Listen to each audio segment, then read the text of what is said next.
Pois é, então, vamos continuar a nossa discussão sobre sucesso, né? Já discutimos com vocês autoestima, discutimos comunicação e discutimos a habilidade de estabelecer metas. Muito importante, metas, né? É importante também se focalizar naquilo que você quer, não naquilo que você não quer. As pessoas, de modo geral, ficam focalizadas, não querem. Você pergunta para a pessoa, o que você quer na vida? Bom, eu não quero câncer, eu não quero pobreza. Não estou perguntando o que você não quer. Eu quero saber o que você quer. Se você se concentra naquilo que você não quer, ao invés de se concentrar naquilo que você quer, é como se você estivesse dirigindo um carro, olhando pelo retrovisor. Você sabe de onde você está vindo, mas você não sabe para onde você está indo. Vou repetir esta, tá? Se você se concentra naquilo que você não quer, ao invés de se concentrar naquilo que você quer, é como se você estivesse dirigindo um carro, olhando pelo retrovisor. Você sabe de onde você está vindo, você não sabe para onde você está indo. Esse é o problema. Muito bem. Nós agora vamos discutir a quarta característica do que Napoleon Hill encontrou naqueles 500 milionários. E essa característica é a atitude. A atitude que você tem com relação às coisas. Se eu lhe apresento um copo pela metade de água, você pode vê-lo metade cheio ou metade vazio. O copo está pela metade. Você pode enfatizar no que tem ou no que está faltando. Os indivíduos bem-sucedidos, de um modo geral, eles têm a tendência de ter o foco naquilo que tem, não naquilo que está faltando. Ou seja, eles têm uma atitude positiva. Para você entender isso bem, você tem que entender que o que conta não é o que acontece, mas sim como você responde ao que acontece. Isso é que conta. É importante você entender isso. Deixa eu dar um exemplo pessoal meu para você entender melhor. Meu pai faleceu quando eu tinha 16 anos de idade. Ele faleceu no dia 12 de abril. Eu tenho uma filha de 11 anos, de nome Christine, e ela nasceu no dia 12 de abril. E eu ficava naquele dilema, quando chegava o dia de aniversário dela, eu ficava naquele dilema. Eu devo ficar triste porque é aniversário de morte do meu pai, ou devo ficar alegre porque é aniversário de nascimento da minha filha? Eu tinha aquele dilema comigo. Um dia eu voltando do cinema com a mãe dela, e ela me perguntou, quando foi? Que mês que seu pai faleceu? Eu falei, abril. Que dia? 12. Ela falou, não é interessante? O seu pai faleceu no mesmo dia que a Cristina nasceu? Você nunca tinha falado isso? Eu falei, foi interessante. Você perdeu uma pessoa que você gostava tanto e Deus lhe entregou de volta uma pessoa que você ama tanto. Na mesma data, 12 de abril. Pão! Alguma coisa aconteceu no meu cérebro. A data não mudou. Meu pai continuou falecendo no dia 12 de abril, minha filha continuou nascendo no dia 12 de abril. Mas o modo como eu passei a interpretar o aniversário dela mudou totalmente. Então o que conta na sua vida não é o que acontece, mas sim como você responde ao que acontece. E para você entender isso melhor, eu vou introduzir uma nova palavra no seu vocabulário. É a palavra paradigma. O que é paradigma? Paradigma é o modo como nós percebemos o mundo. É a água para o peixe. O paradigma nos explica que nós estamos dentro de uma borda e como nós somos bem-sucedidos nesses limites. Vou dar um exemplo. Se você é do sexo masculino e você vai numa piscina um domingo de manhã e tira a sua camisa, não tem nada demais você mostrar o mamilo, porque você é do sexo masculino. Mas uma pessoa do sexo feminino, e você vai numa piscina no domingo de manhã, você tira o sutiã e fica topless, vai ser um absurdo. Como que pode? Mas qual o problema? Por que o mamilo masculino pode ser mostrado e o mamilo feminino não pode? Se você vai na floresta amazônica, uma índia daquela está com o mamilo de fora, nem sabe o que é isso. É o paradigma. Nesse paradigma que nós vivemos, o mamilo feminino é para ser guardado. E o mamilo masculino pode ser mostrado na piscina. Isso é puramente um paradigma. Eu me lembro quando eu trabalhava no hospital de Methodist em Houston, eu atendi uma princesa da Arábia Saudita, ela tinha uma cardiopatia congênita, eu fui médico dela por várias semanas, e durante todas essas semanas, ela não me permitiu ver o rosto dela. Ela ficava com o rosto tampado. Por quê? Lá no país dela, o paradigma é cobrir a face. Isso é que é importante, porque era o paradigma, então ela não mostrava. Então você tem que entender o seguinte, que você vive por normas, regras, atitudes, e que essas normas, essas regras podem ser mudadas. E no momento que você muda o paradigma, você muda o significado da coisa. E outras coisas acontecem. Se você pegar um peixe que nunca saiu da água, o peixe ele não sabe que tem água. Ele não sabe o que é não ser água. Porque ele sempre viveu na água. Então um peixe na água que nunca saiu da água não sabe que tem água. Ele vive na água, então faz parte dele. Nós vivemos em paradigmas. Se você vai, por exemplo, no Alasca, um esquimó visitando o outro, na primeira noite, ele oferece a mulher dele para o amigo que vem visitá-lo, para o anfitrião. Você vai na Arábia Saudita, uma mulher casada não pode olhar para o olho de outro homem, porque é adultério. Onde está certo? No Alasca ou na Arábia Saudita? Depende do paradigma. O que não dá certo é você sair do Alasca e querer usar esse paradigma na Arábia Saudita. Eles vão lhe cortar a mão e outras coisas. Então, o importante é você entender que você vive a sua vida em paradigmas. E quando um novo paradigma é apresentado, uma nova ideia é apresentada, ela primeiro aparece como ridícula. Isso é besteira, isso é coisa de louco. Você imaginou, por exemplo, quando a máquina de escrever apareceu? A secretária que era boa para escrever rapidamente, fazia taquigrafia, ela dizia para o patrão, mas que besteira, olha aí, para que máquina, olha como que eu faço isso rápido. Bom, a máquina foi evoluindo, passou na frente dela. Quando o Henry Ford lançou nos Estados Unidos o modelo T, aquele carrinho pretinho, os indivíduos que tinham carruagens, eles olhavam aquilo e diziam, não sei porque esse pessoal compra esses carros, olha aí, olha que coisa, a velocidade que isso anda aqui, eu na minha carruagem, eu ando muito mais rápido. Ora, no começo era assim, à medida que o tempo foi passando, a velocidade do carro foi aumentando, chega um ponto que não dava mais. Não é verdade? Pois é, então isso é uma mudança de paradigma, você tem que levar isso em consideração. Um indivíduo de nome Thomas Kuhn, K-U-H-N, Dr. Kuhn, foi professor da Universidade de Harvard. E ele fez um estudo dos últimos 400 anos de ciência. E ele mostrou uma coisa fascinante. Ele mostrou que os próprios cientistas vivem em paradigmas.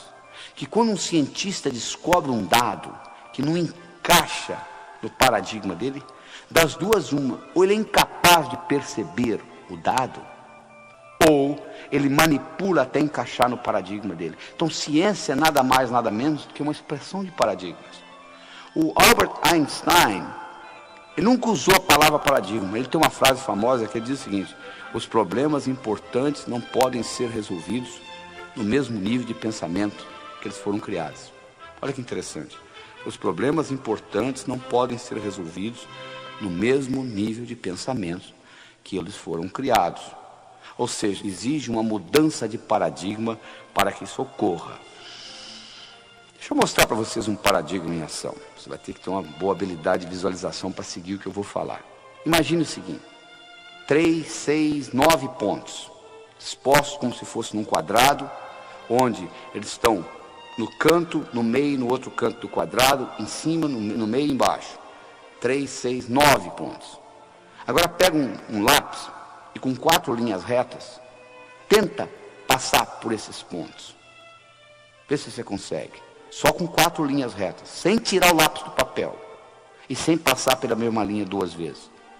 Você vai ver que sempre sobra um, olha aí. Sempre sobra um, sempre sobra um. A não ser que você saia do quadrado. Que quadrado? Você que criou o quadrado.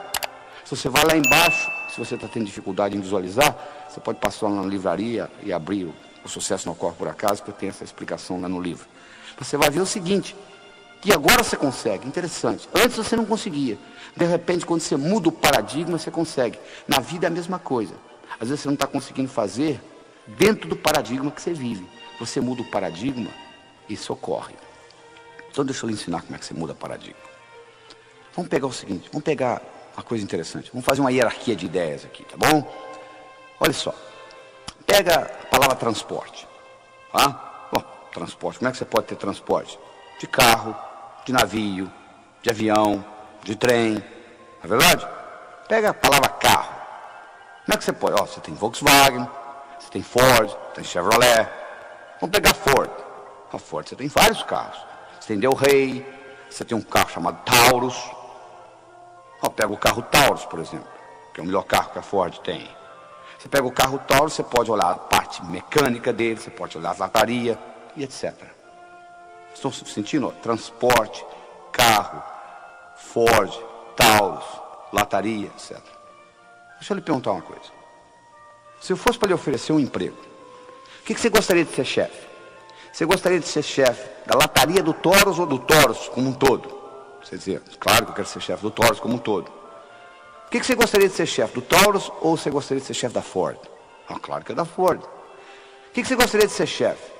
Da Ford ou você gostaria de ser chefe de carros? Ah, claro que é de carros.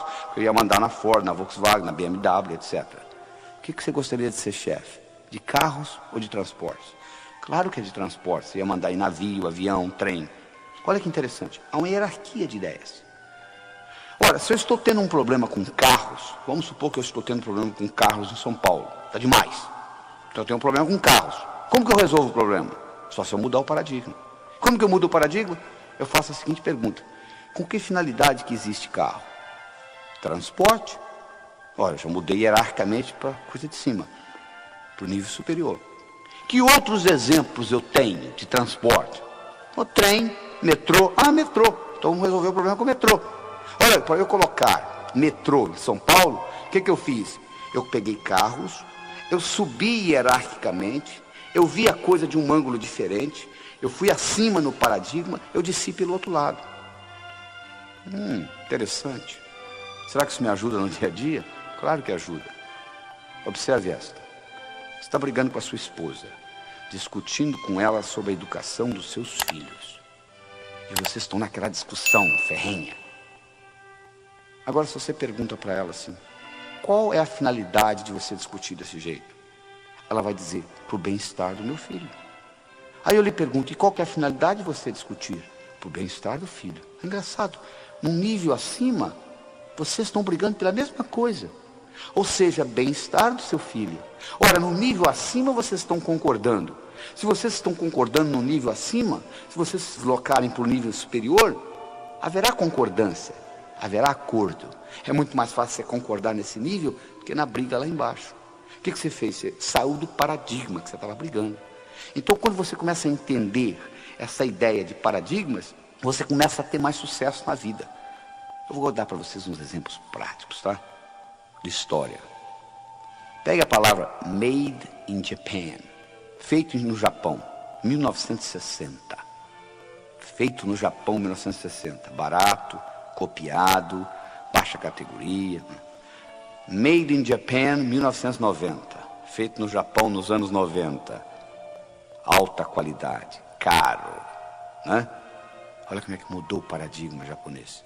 Em 30 anos mudou tudo. Hoje, quando você fala de uma coisa japonesa, é alta qualidade, é alta sofisticação, é alta tecnologia. Houve uma mudança de paradigmas. É verdade? Vamos pegar, por exemplo, o seguinte. Vamos imaginar que eu estivesse conversando com você há 20 anos atrás, tá? E eu lhe fizesse a seguinte pergunta. Qual é o país no mundo que vai continuar dominando o mundo de relógios? Você diria sem nenhuma hesitação, Suíça. Vem fazendo isso há 50, vai continuar fazendo isso há 50, não é verdade? A Suíça, em 1979, ela tinha 65 mil suíços trabalhando no mundo de relógios. Em 1982, 3 anos depois, ela tinha 15 mil suíços. 50 mil suíços foram mandados embora. Sabe por quê? Porque o relógio eletrônico foi lançado no mercado pelos japoneses, a Seiko, e pelos americanos, Texas Instruments. A Suíça controlava o mundo de relógio, enquanto o relógio era mecânico. Quando o relógio eletrônico foi lançado, houve uma mudança de paradigmas no mundo de relógios. Sabe qual a ironia do destino? Sabe quem inventou o relógio eletrônico? Esse que você deve estar usando aí, que é usado a bateria, 99% das pessoas usam hoje. Sabe quem inventou o relógio eletrônico? Não foram os japoneses, nem tampouco os americanos. Quem inventou o relógio eletrônico foi um suíço. Ele apresentou para os diretores, eles falaram, que relógio, não tem rubi, não tem mola mestre, não dá corda, isso não é relógio. E o relógio eletrônico foi lançado. Então a Suíça perdeu todo o mercado que ela tinha. Por quê? Houve uma mudança de paradigmas no campo de relógio. Quando o Henry Ford lançou nos Estados Unidos o modelo T, que é aquele carrinho pretinho, bonitinho, né? Sabe o que as fábricas de carruagens fizeram? Aumentaram produtividade, fizeram a roda mais leve, diminuíram o preço. Mas ninguém queria comprar carruagem mais, todo mundo queria o modelo T do Henry Ford. Hoje, se eu lhe der uma carruagem de presente, você mora numa zona metropolitana, você vai dizer, não, muito obrigado, não quero, não tenho, só, mal na minha garagem dá para parar meu carro, eu não tenho lugar para colocar o cavalo. Mas custava caríssimo a carruagem antes da mudança de paradigmas no transporte. O que eu quero dizer para você é o seguinte, o mundo está mudando, as coisas mudam. A única coisa constante da agora para frente é mudança. E você tem que acompanhar esse processo de mudança. Você tem que entender o seguinte, presta bem atenção no que eu vou falar. Sucesso no passado não garante sucesso no futuro. As fábricas de carruagem faturavam horrores, até que foi lançado o modelo T. Não interessa, só porque você faturou no passado, você vai continuar faturando no futuro. Houve uma mudança de paradigma. E você, para mudar a sua atitude com relação ao seu trabalho, com relação à sua vida pessoal, você tem que mudar, porque se mudar a regra do jogo, muda tudo. Vou dar mais um exemplo para vocês interessante. Um indivíduo que ganhou o Prêmio Nobel de Economia, o nome dele é Herbert Simon. O Herbert Simon fez uma coisa fascinante. Ele fez o seguinte, ele pegou 2 tabuleiros de xadrez, colocou uma separação entre os dois. De um lado, ele montou um jogo de xadrez em progresso. Do outro lado, ele colocou um mestre em xadrez. E ele explicou a regra do jogo seguinte, eu vou levantar essa separação e você vai ter 30 segundos para dar uma olhada no jogo. E você vai reproduzir do seu lado esse jogo. Combinado? Combinado. 1, 2, e ele levantou, o sujeito deu uma olhada, 30 segundos, e baixou, o cara montou. Impressionante. Montava com uma precisão de até 80%. Eles pegaram indivíduos que sabiam mexer com as peças, mas não eram grandes jogadores de xadrez. Fizeram o mesmo estudo. Colocaram o indivíduo lá de lado e disse, vou levantar 30 segundos, dá uma olhada, reproduza no seu tabuleiro. Reproduzi-lo. Precisão, 30%. Quase que aleatório.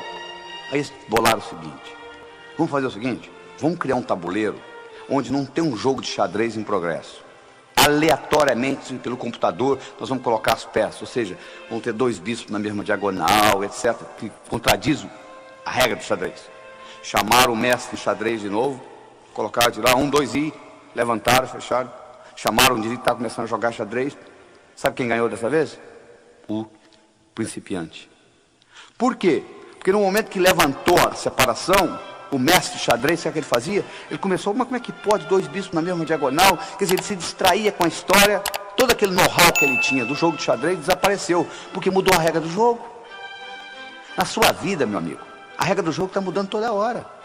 Se você é fixo, se você não tem jogo de cintura, se você não sabe se adaptar à mudança de mercado, à mudança de paradigma, você vai dançar, não tem jeito, você não vai conseguir ser bem sucedido. É importante que você entenda o seguinte, agora para frente a única coisa constante é a mudança. Só para você ter uma ideia, o volume de informação no mundo dobra a cada 4 anos. A partir do ano 2000 vai dobrar a cada 20 meses. Então, o acúmulo é muito grande, a mudança é muito grande. A única coisa que você tem que ter é essa flexibilidade no aprender. A única vantagem que você tem hoje, com relação ao seu competidor, é a habilidade de aprender mais rápido. Não sobrou mais nada. É a sua habilidade de aprender mais rápido. E para fazer isso, você tem que entender esse aspecto de paradigma. Você tem que entender que o verdadeiro ato de descoberta consiste não em achar novas terras, mas vê-las com novos olhos. Isso é que você tem que entender. Você tem que entender que onde houver mudança de paradigma, há um aumento de possibilidades. Houve uma época que o paradigma era de que o mundo era chato, não é verdade? Até que Nicolau Copérnico veio e disse, não, o mundo não é chato, o mundo é redondo, ele provou isso matematicamente. Mas quando o mundo era chato, a possibilidade de uma viagem de volta ao mundo seria impossível. Como você vai fazer uma viagem de volta ao mundo, mundo chato?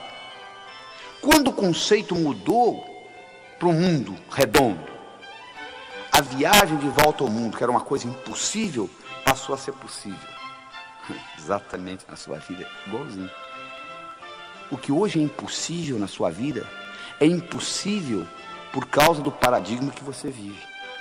Então deixa eu lhe dar uma pergunta que você vai levar para casa e vai guardar com você, que é uma das perguntas mais importantes que eu acho. É o seguinte: escreva ela num papel e coloca perto do espelho do banheiro. Quando você vai escovar dente de manhã, você olha para ela. A pergunta é a seguinte: o que hoje é impossível na minha vida, mas que se fosse possível, mudaria fundamentalmente o modo como eu vivo? Vou repetir.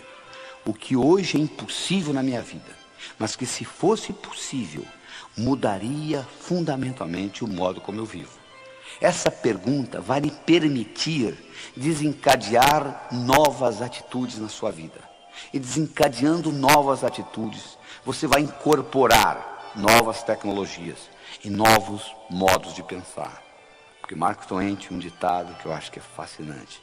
Ele diz o seguinte: se o único instrumento que você tem é um martelo, todo problema você pensa que é prego. Não é verdade? Tem gente que tem uma tecnologia e diz: deixa comigo que eu resolvo. Mas só tem isso, porque eu faço isso há 15 anos. Porque eu tenho 15 anos de experiência nessa empresa. E eu vou analisar. Eu disse: não, meu amigo, você não tem 15 anos de experiência. Você tem 1 ano 15 vezes, é totalmente diferente. Você aprendeu no primeiro ano e repetiu 14. Para ter 15 anos de experiência, você tem que estar constantemente mudando a sua ferramenta. Se essa única ferramenta que você tem é um martelo, todo problema na empresa você vai pensar que é prego. Então é importante você entender que essa mudança de paradigma é fundamental. E nessa mudança, quando você responde essa pergunta, o que hoje é impossível na minha vida, mas que se fosse possível, mudaria fundamentalmente o modo como eu vivo, e vem a resposta, você tem que em seguida fazer uma segunda pergunta. E se eu implementasse desse jeito, como que seria? Você tem que fazer uma certa antecipação dentro da sua cabeça. Olha só, você vai concordar comigo. Se você anda, você tem que ver metros na sua frente, senão você bate. Se você dirige um carro, você tem que ver quarteirões na sua frente, senão você bate. Você está dirigindo um carro a 70 km por hora, passa uma pessoa correndo na frente, não dá tempo de você parar.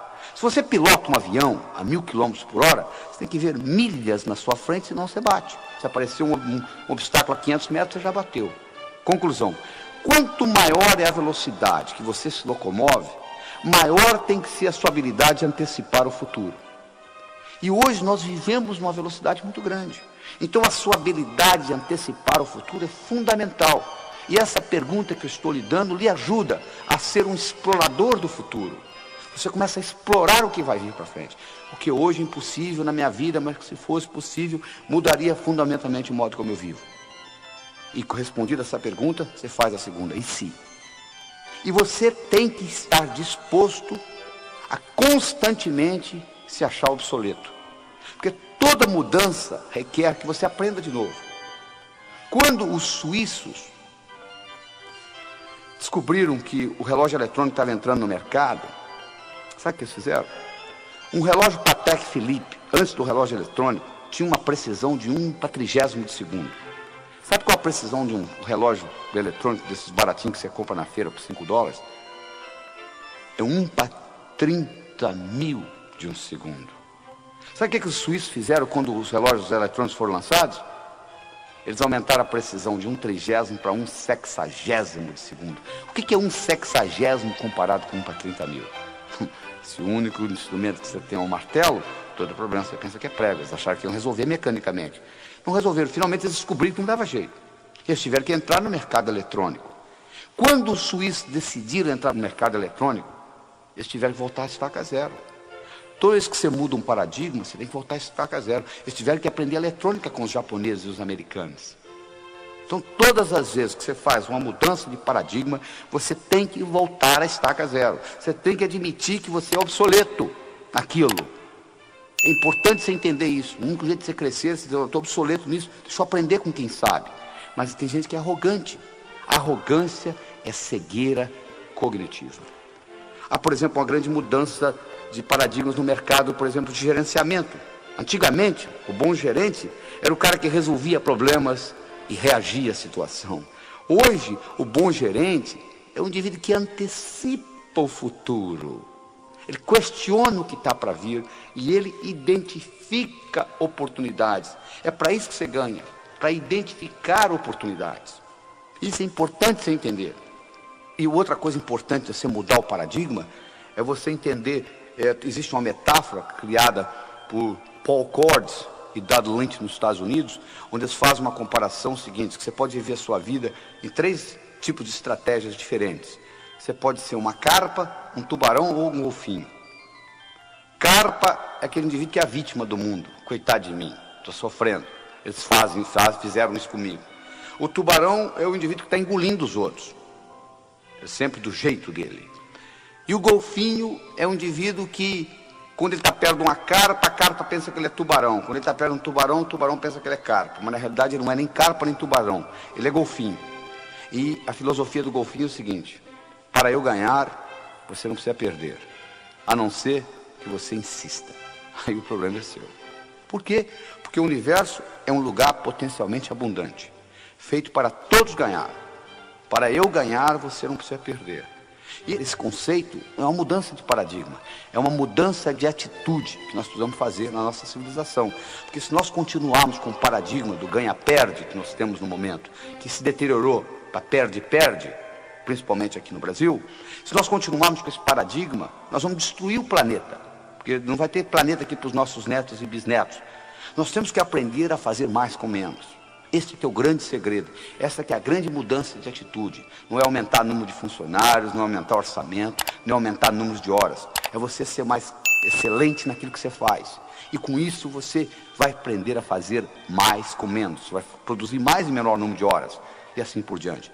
Essa palavra é resumida do seguinte modo: sinergia. Todo o universo é construído sinergeticamente. Toda a geometria universal é sinergética.